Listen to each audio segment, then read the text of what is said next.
This is Synchronicity. This is Synchronicity. This is Synchronicity. This is Synchronicity.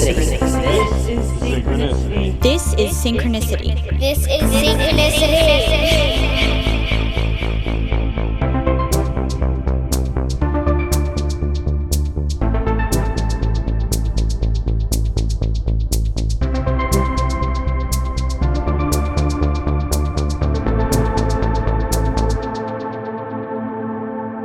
Welcome to Cryptosynchronicity Part 2.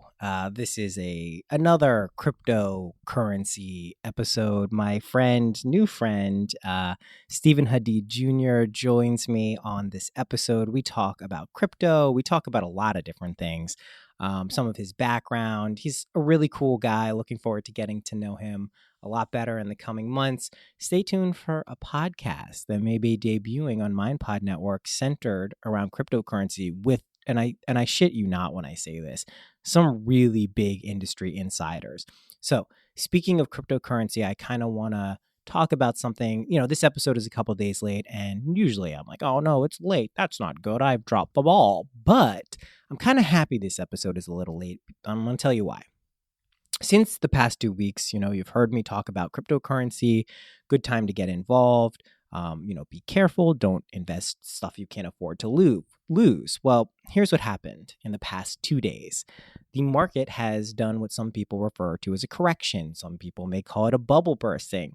For those of us who've had Bitcoin for a long time, this is just par for the course. This is what happens. Now that there is a burgeoning and much more robust altcoin market, a lot of people are freaking out. Bitcoin has plummeted almost 30%. As I'm recording this, it went from a high of 19,000 about a week ago to I think we're around like in the 11,000s now. I know people who've bought Bitcoin at the high and now have seen losing thousands of dollars, lots of money. So I want to take this time to talk about the whole reason I keep talking about cryptocurrency. And it's not so we can get stupidly rich and do whatever we want and fuck off. That's not what it's about. To me, it's pursuing the idea of financial liberty. And that doesn't mean we have the money to do whatever we want. It means that the anxiety brought on by money is reduced, if not eliminated. And that may seem idealistic, and it may be idealistic, but the truth is that's why I'm involved with this. That's why I got involved with it back in 2013, and that's why I will continue to stay involved with it regardless of where the market is. So I bring this up because I know a lot of friends, a lot of family, this is a nervous time for them. The market has gone down significantly. This looks like maybe it could be the end of cryptocurrency and Bitcoin. I'm here to tell you that my prognostication, and take this with a grain of salt, we're fine. Just hold. Just relax. Just take it easy. I'm not saying this because I know that that's what's going to happen. I'm saying that because this has happened before. And more importantly, I believe in the technology and the people and the kind of cultural revolution that can take place when we have some type of technology like this emerge. It'd be one thing if I came here this episode and was like, nope, nothing's wrong. Everything is great. And I'm just not going to talk about cryptocurrency anymore because I don't care as much. That's not true. I really care about it. I really believe in this. I just want to remind those of you who have maybe invested and seen your money go down in the past week, just relax. My strong advice is this, and again, not a professional. I've only been day trading for like a month, a little over, but don't sell at a loss. Unless you're convinced that this is all over, this is tulip mania, this was a bubble and everyone got suckered in. If you're convinced of that, you probably haven't done enough reading, but if you are convinced of that, of course, do what you think is right. But my advice is the only time you take a loss is when you sell for a loss. And I know that can sound trite and like a platitude, but in markets that are as volatile as cryptocurrency, that's just kind of a golden rule. The other piece of advice I want to give to you if you've invested in the past few weeks since hearing it on this podcast is don't look at the dollar value of your investments. I know this is like the hardest thing to do. It took me 3 weeks to be able to do it. You should be looking at the Satoshi value of your investments because that, if you've invested in good coins, will maintain pretty much on par with Bitcoin's drop. So if Bitcoin drops 30% and your Satoshi value drops 30%, not the worst thing in the world. If Bitcoin drops 30% and your Satoshi value only drops 10%, like some of the coins I have, that's not bad either. The other thing I want to point out is that if Bitcoin shoots all the way back up, which I expect it to, your altcoins may drop in value as well. And that's just the name of the game. So I've been talking to a few people who are like, what do I do in this situation? Do I move it to Bitcoin? Do I move it to Ether? You can do what you want. I personally like to have a little Bitcoin reserved for when the market shoots back up, because then it's, you can get some cheap coins. But just do what you think is right. Personally, I'm also taking this as a blessing in disguise. When the market's down, guess what I'm not doing? Looking at it every second of the day. So I could use the mental break. I could use the time to hang out with my son a little bit more. And when he sees me on the computer during the day making trades, comes up and hit me. Hopefully that won't happen again. So the truth is I just want to remind people, in times of panic, in times of unrest, whether it's Donald Trump, whether it's cryptocurrency, try to find that place of equanimity within yourself. And I know that can be a lot harder if you're looking at a red balance sheet and you're freaking out and, oh my God, I bought into this stupid idea. Why did I do it? Noah told me to do it. First of all, don't blame me. But if you need to blame someone, you can blame me. But I am optimistic, as I am in almost all things. And I don't think this is the time for panic. Okay.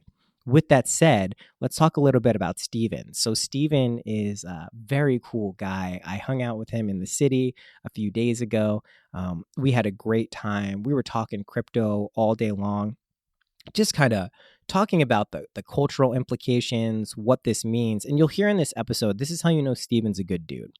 I really try to get him to give investment advice. I think I asked, if you had $500, where would you invest that money? And he doesn't give the answer that a dumb person would give, which is put it here, like me. I say, put it here, put it this. This is a good place to do it. You'll be fine. That's not usually the best advice. What he says is this, and I think this is the best thing someone could say. You should focus on two aspects of what you're investing in. The first is the technology and the projects and the products that you'd potentially be investing in. The second is the community of the people who have surrounded it. Are they intelligent? Are they wise? Are they striving? Are they idealistic? Are they ethical? All of those things can give you confidence to invest in things. And then that's why, truthfully, I'm not freaking out right now. I've put my money and my investment profits into things I believe in. So even if this stays down for 3 months, 4 months, 5 months, I have confidence that when the technology emerges, it's going to be a much better place for everyone. So that's kind of where I am with all of this at this point. I think you're going to like Steven a lot. Stay tuned for a podcast coming out in the new year on MindPod Network with Steven, with someone else who I'm very happy to introduce you to in the coming weeks. Basically, just relax. Have a good time. I'm sure you can hear I am not freaked out. There's a lot of panic going on in the world today. We don't need more of that. And I can assure you, my calmness is not because I'm delusional, and it's not because I'm on a lot of drugs. I'm not actually right now. So that's it. I'm really looking forward to you hearing this episode. Thank you to everyone who's supported this show by donating. Crypto donations on the website are always accepted. If you've made some money and would like to give back, I'm always okay with that. Patrick Nemchek gets the show out. I usually say it at the end of the episode, but big, massive thanks to him and every Patreon supporter. One of the unfortunate things that's happened as I've been sucked into this crypto vortex is I haven't been making as much music, recording it at least. I've been playing a crap load of guitar, but I haven't been recording a lot of music, so I'm looking forward to getting back to that and sharing some things. I know there was supposed to be an EP that was coming out. That got kind of screwed up when I was taking care of Eli every day. But the new year holds many exciting things. Stay tuned and you shall be rewarded. All right, that's it. Let's get to the episode. Without further ado, here is Stephen Hadeed Jr.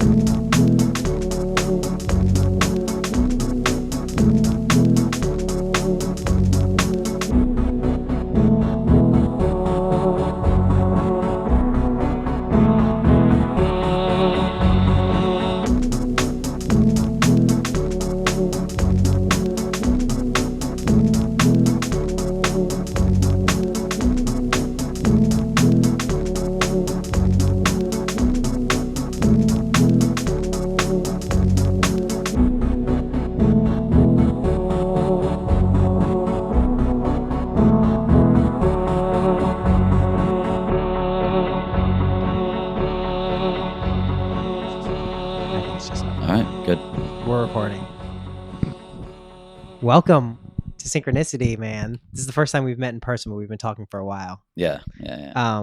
We've had a fun past few hours. I'm referring to it as the crypto vortex. I think you've been sucked in far earlier than me.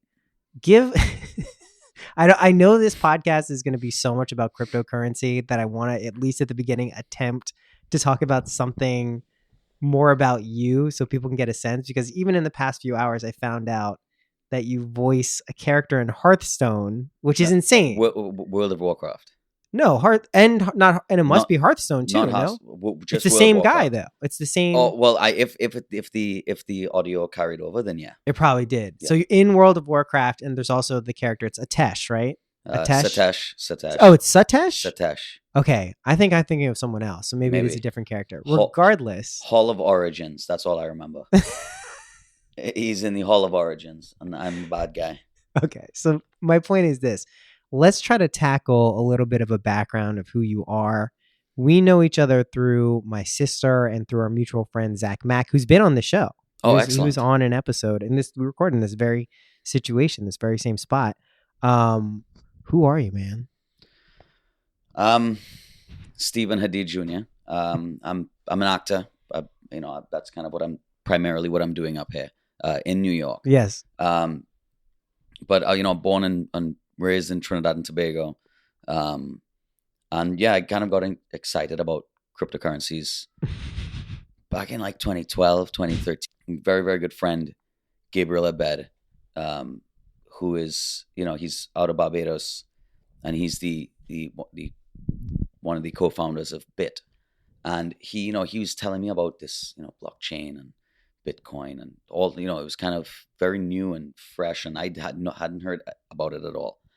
And I thought, you know what? I remember talking to somebody about it, and I said, you know what? I just want to get left behind. And I started to kind of research it, and I thought, okay, well, this is actually, I can see usefulness and benefit. And I was like, all right, well, let me kind of get involved. And I did. And this was in 2013. 2013. I started mining Litecoins. Mining Litecoins, which now I think at the date this will be released are still over $300 a Litecoin, which is insane. Like, how much did a Litecoin cost when you started mining? It was under $1. Yeah. It was under $1, and the interesting thing is that back then I was such a novice. I kind of still regard myself as a novice. Totally, yeah. No, I feel you. But I didn't really understand what was going on. And I think that it took a long, long time for me to kind of absorb not just the mining, but the whole movement of cryptocurrencies. When do you think that clicked for you fully? Probably at the end of 2016. Yeah. I think that it took a long, long time. I think that they had a lot of ups and downs that I think were necessary. Totally. I think it was 2015 when it kind of plummeted and did its thing. But at the end of 2016, it kind of came back up in conversation, and then it kind of just has exploded since.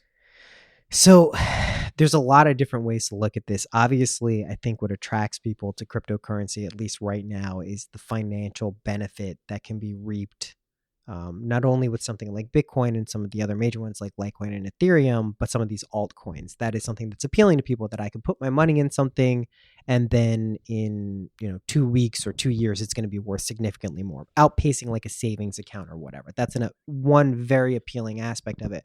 But something we've been talking about today that I think is equally, if not more interesting, probably more interesting, is that it's shifting the way our world works. We're joking about being able to use Bitcoin to pay when we go out to a restaurant. We still have to use cash and cards, how antiquated. But in reality, another thing it's doing, and this is what's attracted it to me probably as much as anything recently, is that anyone potentially has the ability to liberate themselves from some of the pressures that people feel. And this isn't to say it's just as like, hey, put your money in this, you're guaranteed to go up. And I don't want this to be construed as financial advice, but the facts remain. A lot of people, I know a lot of people who have made more money doing this in the past year, 2 years, however long, than some people who have worked their entire lives. Good people, like great people who worked really hard, but didn't really get, a fair shake of what, was just a basic level of happiness in the world. And that seems to be shifting. What's your take, seeing you were into this like you said, the end of 2016, that's a long time in today's world. You Yeah. know, every day is it's like an insane adventure. Yeah, we joke. We joke about 4 hours being, you know, like where you can see a 25% correction and then a recovery in less than 4 hours. It can be 4 minutes, Yeah, exactly. depending on the thing. It throws the state of what the function of money has been in our world on its head in a tangible way that I think is hard. It's, you know what it's like? This is the analogy I would give. You know, like social media just was like a thing all of a sudden. And I was in Boston when Facebook started. Like, so I had it before most of the country, the world. Right. And, you know, that wasn't like, it wasn't really a thing yet. But then all of a sudden we were just on Facebook or on Instagram or on Snapchat, whatever. And you saw the Facebook logos on everything. And everything here, connect with Facebook, whatever it is. And that just became a thing. We didn't have time to process what that meant as a culture and as individuals into that kind of like paradigm shift. We just woke up and all of a sudden Donald Trump is on all of our social media all of a sudden, and that's our new reality. Those are things that we tend to react to. What seems different about the cryptocurrency thing, which is certainly everywhere now, you know, people are finding out about it everywhere, is we're involved in this process. It's not like we're looking at it from afar saying, hey, how do I get involved? Like anyone listening now, I know because a lot of people have emailed from listening to the show, they're getting involved. They're figuring this out. They're not doing this to get rich quick. I mean, that might be a motivation, but they're learning how this stuff works and their principles. Well, yeah. I think because your question was, you know, what is my take on this thing? Yes. As you know, because a lot of people have made a lot of money. I think that it is just that, getting involved. I think that if you get involved in the space, and you're kind of in it for the right reasons, being, you know, to be part of the ecosystem, right? To be part of the movement, as we said earlier, and to try and, you know, build it from that organic grassroots perspective. Yeah, it's. And so therefore, if the pie is small, and people get on board in nurturing this pie, and that pie grows, the people that were there before, you know, will reap a couple more benefits than the people that got in a little later. I mean, it's kind of, and so this just makes sense. And so people hearing this may think that sounds like a pyramid scheme or a Ponzi scheme. Yeah. And in theory, that's exactly how a pyramid or Ponzi scheme works. Yes. I ran into an interesting discussion. We'll call it discussion. It was a disagreement online with someone I didn't know, who was basically making the point that whatever money you're making in cryptocurrency is someone else's money who's poured it in from their fiat currency, which I obviously didn't argue with. But I said, that's how all money works. Yeah. Like when you take someone's money or someone pays you for doing a job, that's the same thing going on. The only thing that's different is you're ascribing the value of you working at that place at a different level of what that person has said. A lot of people don't like that because we like to just naturally assume that the world and culture we live in makes sense and that there's a reason that dollars are worth what they're worth. And there's not some just randomness or specific person that's kind of screwing people too that exists. When you're talking about an ecosystem. Yep. I think that there's the element of utility. Yes. You know, that a lot of these very ambitious companies that have done crazy amount of work to build platforms and systems and you know, that can use the blockchain to its, you know, full potential, if you will. And I think that it's once that utility factor becomes more and more tangible, right, and more there's more you know, not just adoptability, but you know, that potential for usability. It's once that's there, it's I think that it's the tokens, the coins, they reap their value from I think, well, not just obviously from speculation as well, but they reap their value from, you know, their usability, the utilitarian purpose, which I know can all sound kind of vague and nebulous if you don't even know what the fuck we're talking about. Let's back it up so we can go from like kind of a beginner to an intermediate to kind of the in-between stage where we are. We kind of think we know what we're doing, but we don't get it too cocky. It's been working, but I'm still very new. No, I know. And I'm incredibly new. This is essentially a whole new venture for me in terms of actively trading these things. Let's talk about, let's say there's someone listening to this and they're like, okay, I've heard now for the past 3 or 4 episodes, you know what talk incessantly about cryptocurrency because I have, and my guests too have also, I've forced them to talk about it too. And they're like, okay, I've heard you talk about Bitcoin. I've heard you talk about Ethereum. I've heard you talk about Litecoin. And I think I mentioned it last time, like IOTA and stuff like that. Let's say someone right now has money that they can afford to lose. So we're talking about money that if someone stole it from them right now and you didn't have it in 5 minutes, you'd be upset, but it wouldn't be like a life-changing thing. Let's say they wanted to get involved today. And again, this is not advice from us, but I do want to have kind of a roadmap because I personally, and I've told you this, I've onboarded 8 people. I don't even know. I've lost count of my friends and family over the past few weeks. And having told them what to do specifically, but I gave them kind of the principles of what's going on. What would you say if someone, let's say, had $500 right now and they're living in a place where they can convert their currency into some type of crypto? What do you think the best strategy is? I think the best thing to do would be to, invest some of that time into, I guess, a couple there. I mean, there are thousands of videos by now, I'm sure. There's more than thousands. On YouTube and whatnot. But definitely go and see what it's about, because it is what they're trying to disrupt. And by they, I mean, all the people developing for these various blockchain companies and technologies. I mean, it really is something that can free up a lot of people. It can deal with de-risking, all over the world, and the unbanked people that don't have access or don't have the ease of use. They live far away from a bank, infrastructure or the resources to be able to use that traditional, what we would call traditional type of economics. Yeah. And I think that those solutions just they're coming one after the other. The people that are looking at the real estate industry and how can we streamline the real estate industry, right? The music and art industry, yes, music and royalties, absolutely, and put the royalties on the blockchain so that everything is exactly what it's supposed to be without you could see it without anybody interfering, without any central control. And I think once again, just to go back to put on that use factor of what these things do, but do the research and see what excites you. Exactly. I mean, go. There's so many companies doing so many great things. Go and see what excites you. Say, there's so many to even name, to even try to name them, but go and see what excites you, because there are a lot of companies doing a lot of great things. And I've been fortunate to kind of meet some of them at conferences. There are conferences and gatherings and talks popping up. I love that you pointed all over the world.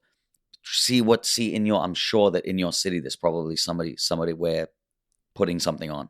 You mentioned, thank you for saying that too, because what I just tried to delicately pull out of you was telling people where to put their money, which, we're happy to speculate, but I think you said the most important things, which are the key principles, is doing your research and understanding why you're going to put money into something should be a prerequisite when you do anything. I can also say the only times I've ever really lost money during trading over the past month is when I buy something that I don't really know what I'm buying. Something happens to it that I don't really know why it's happening, and I sell it. That's how I've lost money. So research is a really big part of this, and understanding why you're doing this. And some of the core principles that you mentioned, decentralization, providing support systems and economic systems for places they wouldn't other exist, are really key principles of what cryptocurrency can offer. The other thing you said, which is equally important, and this is something that extends far outside of the realm of cryptocurrency, is community. That's how I told you. I mean, we were talking about, kind of how I've been doing this the past month, and a lot of it is community based. I go in and try to see digitally, at least now, but of course, meeting in person is a great way to get a gauge on someone. Yeah. You really get a sense of why people are doing this. The other very interesting thing I'd point out with this stuff is a lot of people who have these cryptocurrencies, especially en masse, and now that they're actually worth something in dollars or whatever you're trading them into, money doesn't become this goal, this end all be all that is going to be the panacea that fixes your life. Because at a certain point you have it and you've hit those things, and you have to start thinking about what else is going on in my life. What other issues do I need to deal with? And to me, that's going to be a very interesting place. And obviously, there are people who have hit that without cryptocurrency. There are billionaires, there are millionaires who, face those issues in daily life. I had someone on this show, Gerard Powell, who it was a real estate listing company, sold it for $94 million, was suicidal, most miserable he had ever been, the hookers and women and blow and everything, was basically on the verge of killing himself, and then went down to Puerto Rico, did ayahuasca, completely changed his life. He opened a retreat center, Rhythmia, which is an amazing place. Jen, who might be coming over later, Jen Sodini, was recently on this podcast, has been there. I have multiple friends who've been there, and he's the happiest he's ever been. So there are different dynamics that emerge in life. One of the things I'm consistently checking in myself with all of this, because money is involved, is what is the function of money in our lives? What hold does it have over us? What does it allow us to do? What does it prevent us from doing? To me, what I'm kind of centering on, at least in my personal life, is I feel if I get to the point where I don't have to worry about money, seriously, don't have to worry about it, that's just an opportunity to pursue creative pursuits. You were mentioning being a director, an actor. I would love to talk about that stuff too, because to me, this is what this serves in our lives. It's not just I'm a billionaire, I can buy the Dolphins or whatever, crazy Lambos and whatever people are talking about. It really is, what does this open up in our lives? And then the other kind of cool thing about this is sometimes, not all the time, because if you're hustling and working 2 jobs, you don't have the time to do some things you want to do. But can you do some of those things already? Is money actually the barrier for preventing you from doing the things you want? And I think these are liberating concepts that are provided through the lens of cryptocurrency, which is just nuts. It's fucking crazy, man. Yeah. Somewhere there's a question in there. It's just insane. Yeah. I've kind of been somebody who's always done a million different things at the same time. For the last 6 years, I was working an operations manager position at a retail chain. Running a warehouse. Yeah, man, I feel you. Lifting up boxes all day. But I was also doing, everything else. Right. So, I just, for me, it's always just kind of what excites me. And I'm always asking what's next. What's next? I have an uncle that always talks about, the true entrepreneur, which I've never really called myself. Right. But I guess the spirit. There's some things, it's just always asking what's next. You don't strike me, and this is a quality I've seen in a lot of people who are really interested in cryptocurrency too. Do you get bored? Do you get bored just in general? Do you find yourself bored? Not really. Right. People do. I don't either. Yeah. It is almost, it's such a rare occurrence that I'm like, oh my God, I'm bored. That's how rare it is. Yeah. It doesn't really happen for me either. No. I could that sometimes I'm by myself all day. Yeah, man. I mean, the truth is, and I just, and I'm just fine. I'm just looking at this because I have a hot mic. That's all. You're good. I'm doing the line out. Don't worry about it. Dude, I also noticed that a lot of people getting into cryptocurrency just don't actively have that thing. It's a curiosity. You referring to it as excitement, but that seems to be something that is kind of driving what we're seeing in this industry. So let me ask you this: before 2013, what were kind of some of the things you were doing? What were you interested in? Before that, I guess I was in New York before that. Okay. So you've come full circle. And I'm back now. And I was in New York before that, and I was pursuing the acting thing. Yeah. Auditioning 10, 15 times a week. Was that a fun thing to do? It is. I enjoyed Really? auditioning. I enjoyed auditioning because I think that, not getting the part didn't really bother me. Right. So, I got a couple parts here and there, but I was just pursuing that, working at a bar, doing the working as a host or a busboy. And were you living downtown then too? I was living, yeah. Is that, man. Okay. So let me ask you this. At what point, how old are you, by the way? 33. You're like my age. I'm 30. I'm going to be 35. 33. Yeah. You grew up in Trinidad. Yeah. When did you move? Did you move from Trinidad to New York? I moved. No, I went to college at Montreal, and Where then in Montreal? McGill. Is that where you met Zach? That's where I met Zach. Okay. All right. The That is pieces where I are met Zach. coming together now. So you met Zach at McGill. What did you go to 15 McGill? years ago. I know, dude, don't even tell me. It gets sadder and crazy. sadder as time goes on. You'll be Yeah. like 20 years. What the fuck? What did you go to McGill for? Anatomy and cell biology. Pre-med stuff. Yeah, I was going I'm so to med glad school. I Yeah. asked the question. And then I stopped doing the med school pursuits to do the acting pursuits. I mean, I've been an actor since I was 14. Okay. So that's kind of always kind of what I've You're done. constant. That's your creative. And yeah, my parents were thrilled. Yeah, I'm sure you were pre-med. How far did you get in? Just a few years in. Yeah. You say just a few years. Well, That's yeah, like yeah, pretty yeah, fucking. I know it's not yeah. like 8 years, but like Yeah, it's still that's a just lot. few years in, yeah. Oh my god. Were you into it? Yeah, I loved it. I was basically cutting up dead bodies. I for was a gonna couple say that's years. the part that freaks me out by far the most of all of the Yeah. medical stuff. The idea of helping people or like being a doctor, I think, is cool. But the learning part, I mean, it was very interesting, especially if you like that kind of stuff. I mean, not that I necessarily, liked it, but I was good at it. So I just, I enjoyed man. that aspect that I was good at it. So I The just cutting up studied dead it a lot. bodies part. And no, just kind of understanding the whole thing.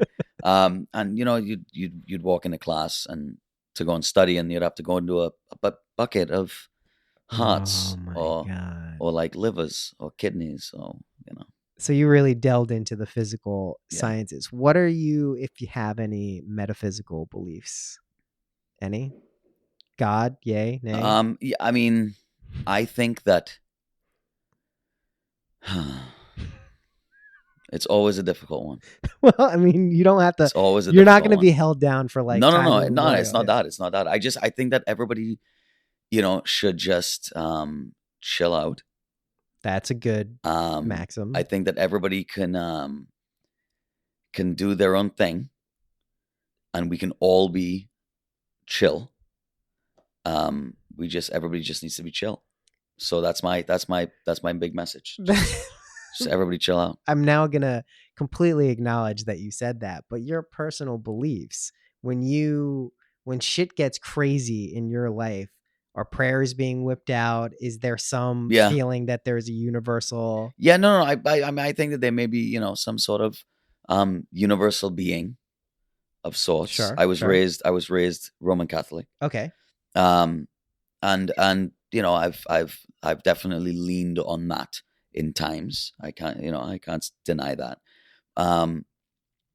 But I still think that there is bigger things than just, Religion. the different factions and the different religions and the different this What- and that. What do you think those things may be? This is pure bigger things? speculation. Yeah. What? Yeah. I just, just the environment, the fact that we're making the earth, as unlivable as as we can, as fast as we can, Yeah.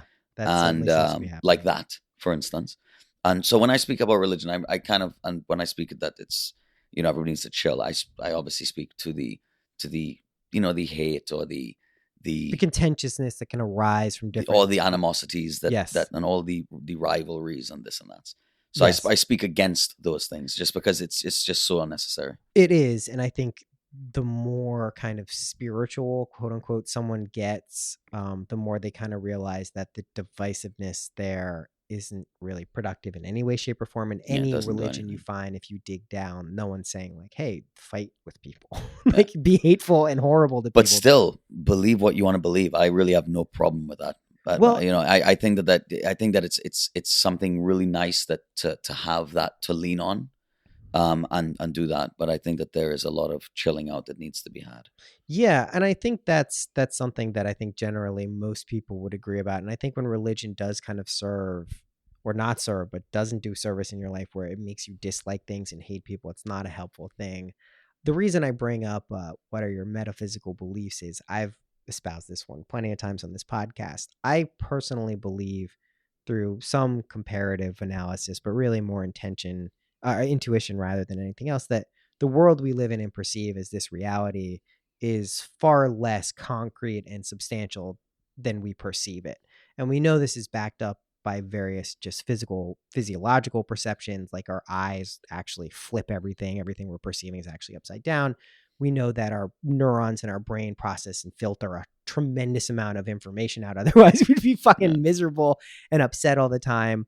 And we also know that we live in two physical worlds, at least in terms of how things work at the same time simultaneously, right? We have the Newtonian physics world where we have like gravity and, I jump off a building, I fall, there's a speed of light theoretically. And we also have the quantum world where things work completely differently. Things 1/1000th of an inch or smaller, the Planck length, don't work at all like how things work up on our level. Things can happen simultaneously. Things on opposite ends of the earth, for that matter, could have a direct impact on each other at the same time, which is theoretically impossible. Depending on your observation of something, it changes whether it's a wave or a particle. So anyway, my point is I think we're essentially living in a much more nebulous, dreamlike situation than we would like to believe. It's kind of a scary thought, but also one that is a liberating thing. And reason I bring it up relative to the cryptocurrency and kind of your life and your beliefs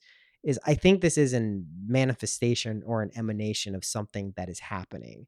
I see this kind of merging together where the dominant cultural force in our lives is money. And by proxy, and what is gained by money is power, right? That's the direct relationship there. Most people aren't going to argue with that's how the world goes round. If you start to subvert that and talk about those kind of utilitarian cases that some of these cryptocurrencies can do, what starts to happen to our world? That's kind of like, what do you see kind of this shift, this movement, as you put it, what do you see it kind of, what are the cracks in the current foundation that may emerge? I mean, I'm sure you've thought about this a little bit. I mean, sometimes when I think, when I get, exposed to a new ICO or a new emerging blockchain company, sometimes when I'm hearing what they're trying to solve or / disrupt, sometimes I'll think to myself, well, they're going to have issues, whether it's jurisdiction issues, cross jurisdiction issues. And so it's kind of, I think it's on a case by case basis, because there's a lot of disruption and a lot of solutions being thrown out, thrown all around the place. And I think it's fantastic. It's a great time to kind of get in, because like I said before, you can find projects that excite you, and you can kind of do your research and say, oh, this is something that I could get behind, a systematic change to the traditional in this way, and you can literally get involved in that movement in that specific way. Which is very different than how stocks or other issued bonds or anything else would work, because there you're buying into something, you're not directly a part of it. Well, yeah, the reason why, because it's a security and you own in like an equity. Whereas, explain what an ICO is for people too. Well, an ICO is an initial or internet coin offering. Yes.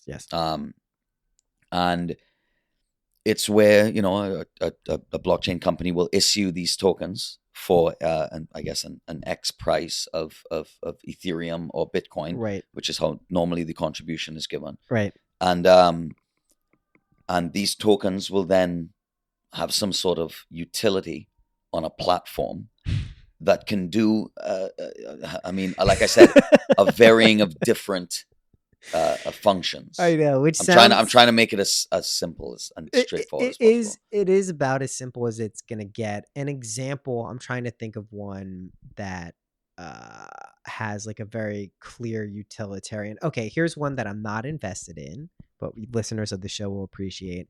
There's something called Potcoin, right? And what Potcoin aims to do is essentially be a store of value and an exchange system for people who grow weed, cannabis, ideally in places where it's legal, where banks won't touch weed money in a lot of states. They can't. The government could go after them, theoretically, the federal government. So they can't store these coins. Which is de-risking. Right? That's what we're talking about when you're saying de-risking. You're saying, hey, well, how do we do this? The problem is with, say, putting your money in another cryptocurrency like Bitcoin is, let's say buy something for like $5,000, you throw it in Bitcoin, it goes down 50%. That's not really a healthy exchange. So Potcoin aims to be this kind of currency that mitigates some of these issues that exist. So that's one of them. It's not something I own. It's not something that I think is particularly effective as long as I'm talking about it, but it aims to serve some type of purpose. Some of them, as you mentioned, serve a variety of other aims, like the unbanked people. This is a huge problem in the world. The majority, there are places with huge populations who cannot get access to money as we know it. Like there are entire economies that are based on mobile, digital transactions. Yeah, because there's no banks. This is something I wanted to talk about. Because I think something that happens if you've already invested in cryptocurrency, the question can come up because you get a lot of this in the mainstream media. Is it a bubble? Is this tulip mania? Is it going to crash? And one of the questions is this really going to just have no value at some point? But then when you start to see that this is actually already, some of these cryptocurrencies are helping people do things that they couldn't already do, that kind of changes, the way you're not, it changes the confidence level you should have that this isn't just some fad. And I think that's something that if you're looking to enter this, you're probably still concerned that this maybe is nothing and that this is all just hype and maybe it's penny stocks from the 80s. That's what people who don't want to enter, I hear, who were around back then. This is just penny stocks. But when you really, like, a lot of these things we're mentioning have white papers, extensive, long, detailed explanations about specifically what they're trying to achieve. I guess the best analogy I could give is like before the internet, if someone tried to explain to you what the internet was, you'd be like, what the fuck are you talking about? And I don't really see how that's possible. And I think we're saying is this is a real thing. It's probably worth a little bit of your time to research to see if you're interested. And then once you're interested, I think the ability to see how this kind of shifts everything. I've heard people refer to it as like .com 2.0. Yeah. Which scares people too, because there was a bust. No, there was, but the internet is still around, and a bunch of those companies are still around. So I'm not trying to compare it to that, but it's just I think that there are a lot of people that are developing a lot of products and platforms that I think are going to be significant in the future to how we do things on an everyday basis. I hear about projects almost every day. I know you do. It's just really just about like find Telegram groups or Discords or WhatsApp. So they're all over the place now. Yeah. Slacks. There's a lot of these cryptocurrencies have a lot of Slacks. You can learn things in no time. All right. I want to get into one area specifically of cryptocurrency and be as candid as you can be or feel like being. Can we talk about Bitcoin Cash for a second? Sure. Okay. I wish I had more knowledge. You don't have to have a lot of knowledge because I'm going to go out on a limb and say what my views are. Oh, right. I already posted them all over the internet in case, and I never post shit on Facebook. I may have read your You may have, because I've been, and just to be clear, in case anyone doubts that, and I don't know if this bolsters my credibility or hurts it, but I made money on Bitcoin Cash today, so I don't think that it has no practical, I guess, or actual trading value. I am just horrified that people think that this is actually a thing. And the reason I'm talking about it now is because this is, to me, the scariest thing about something like Bitcoin Cash is the elements of the traditional banking and Wall Street and kind of system that's rigged, for lack of a better word, are some of the elements that are slowly, potentially, allegedly being introduced with Bitcoin Cash. One of the key tenets of Bitcoin, and there are arguments to be made that Bitcoin could theoretically be centralized at a certain point, giving a certain amount of mining, power. You could do it. But theoretically that it's a decentralized economy. And a lot of other tokens and coins have come along that are truly decentralized in every sense of the word. Bitcoin Cash is a fork. So what a fork is, for people who don't know, Bitcoin was a thing, and at a certain block, and we've been talking about the blockchain, at a certain block number, a new currency emerged that had a change in it. And the change we're talking about is that it had a larger blockchain size that theoretically would allow for quicker transactions because it wouldn't get and cheaper fees, right? Okay, so that is the theoretical use case of something like Bitcoin Cash. Now, people like me who owned Bitcoin for a long time got this for free. If I owned Bitcoin before the fork in August, I had it already. So I had this stuff, and I really didn't know what to make of it. Now, there are various characters, and I don't want to go a whole backstory of Bitcoin Cash, but what it seems to me is happening now, and I've come to this conclusion from personal experience, research, talking to other people.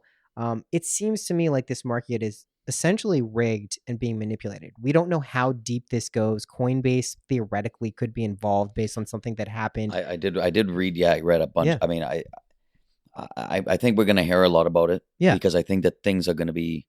Yeah. It's almost gonna be, because this space is so new. Yeah. There's a lot of precedent that needs to be set. Agreed. And I think that there's going to be a lot of people looking for that.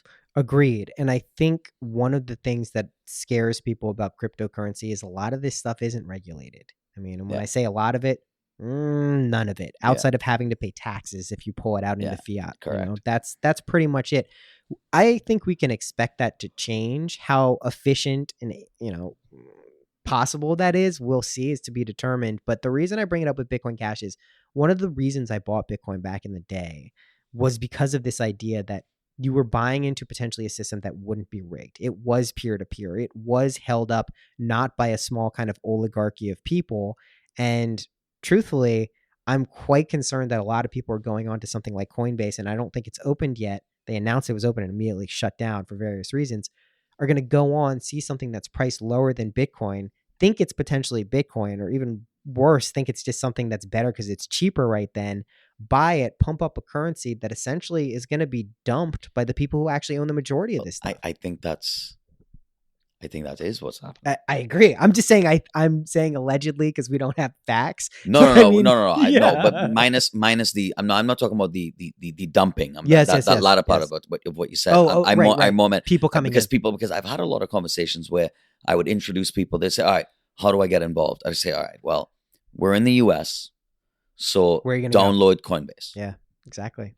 Download or go to Coinbase on your desktop or the app or whatever the case may be, and people open it, and the first thing they really see is the three prices of the three tokens. Well, now 4 tokens, but the 3 tokens that are available: Bitcoin, Ethereum, and Litecoin. And people instantly say, "Okay, well, Litecoin and Ethereum are cheaper, so I guess I'll just start there." Yes. And I think that to some degree that will happen with Bitcoin Cash as well. I mean, I think what everyone in the crypto world has kind of been closely watching is what coins Coinbase plans to add in 2018. And they first said there's also a lot of shady stuff. They said they were going to announce in January 1. They said they weren't ever going to add support for it, but even before that. And now all of a sudden their exchange goes through something where they show it's valuing $9,500 on an exchange.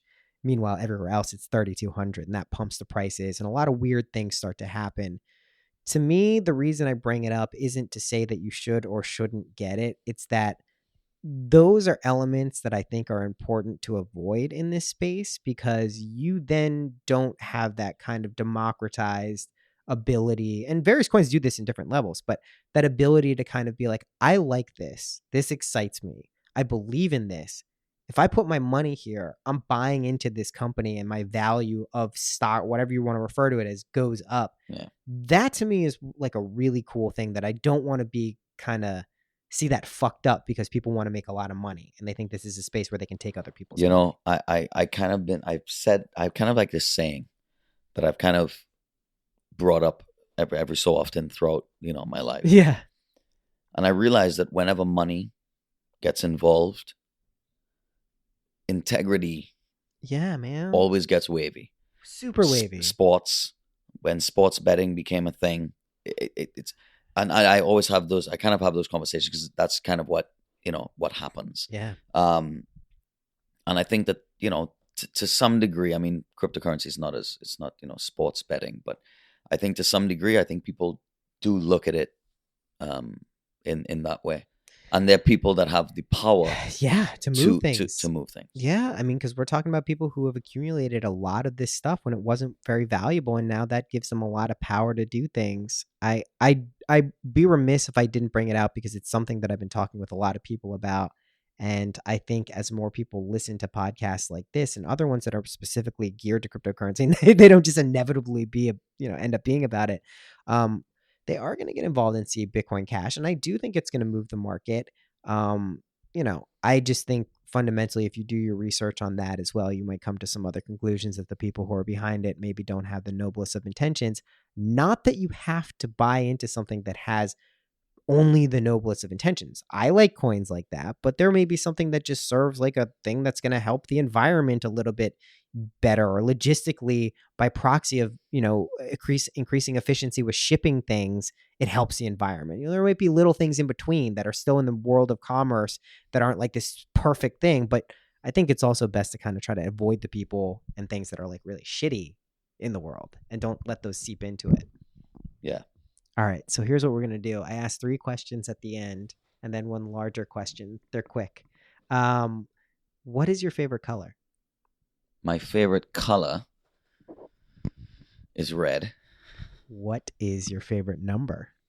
2. What's your favorite animal? I want to say a dog. Because Okay. I love my dogs. But like animals, like just all the animals, probably like a lion. Okay, cool. When's your Yeah. birthday? August 2nd. Okay, Leo. Yeah. Yeah, okay. That's why I asked. And last question. What's a practical tip that's helped you in your life that you could share with people listening?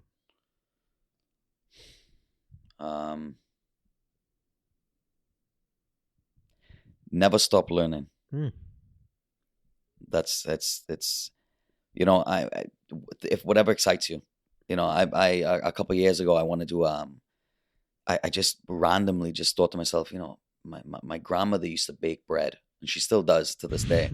And she used to bake bread, and I used to be, running around the kitchen, eating fresh bread. Yeah. And I thought to myself, I want to learn to make bread. So I called her up and I said, I want to learn to make bread. She's like, okay, come, I'll teach you.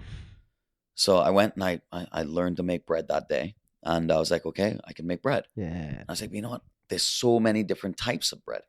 So then I looked up at the culinary school in my area, and I went and did a breads and muffins course. It's just what I'm trying to say. What's your favorite type of bread to make, though? Is the real question. I like to make like a traditional dinner roll. Nice, man. I made them for we had a Thanksgiving See, a Thanksgiving thing. this is a big debate. Some people don't eat rolls at Thanksgiving. Like my family doesn't give no. a shit about rolls. All I want is rolls to get to the sandwiches. Yes, correct. Yeah. Okay. I'll turn anything to a I sandwich. feel that's key I'm a principle. huge lover of sandwiches. So your practical tip is don't Never stop learning. I Never love stop that. learning. It just no matter what it is, whatever excites you, whatever you kind of find this stroke of passion that just comes out of nowhere, just kind of Which can be many different things. explore. Too. Just explore. I love it, dude. Man, Steve, thank you for coming on. I'm so glad we got to meet today. Yeah. Our day isn't Yeah, done. For the podcast, it is, man. Thanks a lot. Thank you very much. All right. Peace. Cheers.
Thanks for listening past the music. As I mentioned, I'll be having some new music on the show pretty soon. It's gonna be happening. Don't worry, it's going on.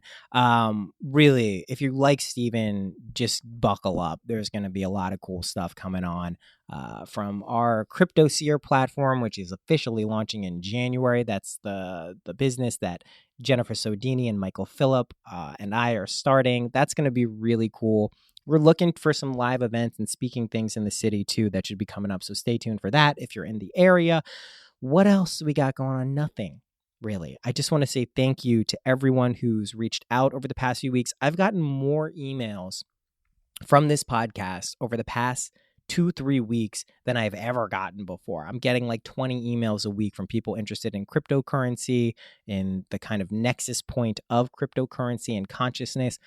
Please keep them coming. I love talking about this stuff. I'm here to help you in whatever way I can. I can't promise I can help you, but that's why I'm doing this.